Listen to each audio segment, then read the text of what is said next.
കർത്താവിൽ പ്രിയം വച്ചിരിക്കുന്ന ദൈവമക്കളെ, 91 സങ്കീർത്തനം അതിൻ്റെ 10 വാക്യം ദൈവം തൻ്റെ ഭക്തന്മാർക്ക് നൽകിയ വിലയേറിയ ഉറപ്പാണ്.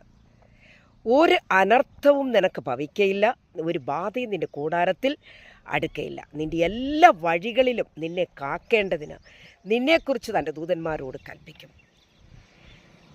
ഒരു അനർത്ഥവും നിനക്ക് ഭവിക്കയില്ല, ഒരു ബാധയും നിൻ്റെ കൂടാരത്തിൽ അടുക്കയില്ല. പ്രിയരെ, നിങ്ങൾ പ്രാർത്ഥിച്ച് നിങ്ങളെ, നിങ്ങളുടെ കുടുംബത്തെ, നിങ്ങളുടെ കുഞ്ഞുങ്ങളെ ഒക്കെ കർത്താവിൻ്റെ സന്നിധിയിൽ ഒന്ന് സമർപ്പിച്ചാൽ ഒരു ബാധയും നിൻ്റെ കൂടാരത്തിൽ അടുക്കയില്ല. എത്ര വലിയ പ്രതിസന്ധികളെ നേരിടേണ്ടി വന്നാലും കുഞ്ഞേ, നീ തകർന്നു പോകുകയില്ല. നീ ഭയപ്പെടേണ്ട ആവശ്യം നിനക്കില്ല. ഒരു ബാധയും അനർത്ഥവും നിന്നോട് അടുക്കയില്ല. വിശ്വാസത്തോടുകൂടെ ഈ വചനത്തെ ഏറ്റെടുക്കുവാൻ കഴിയുമോ? കർത്താവ് നിങ്ങളെ സമൃദ്ധിയായി അനുഗ്രഹിച്ച് മാനിക്കും. God bless you all.